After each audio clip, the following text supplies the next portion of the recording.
you are new to our channel, it's about healthy lifestyle maintenance that includes quick recipes for weight management with easily available ingredients.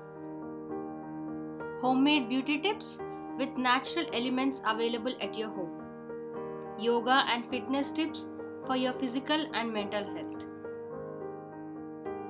Travel vlogs on new places that we visit. Please subscribe to our channel for interesting updates. Thank you.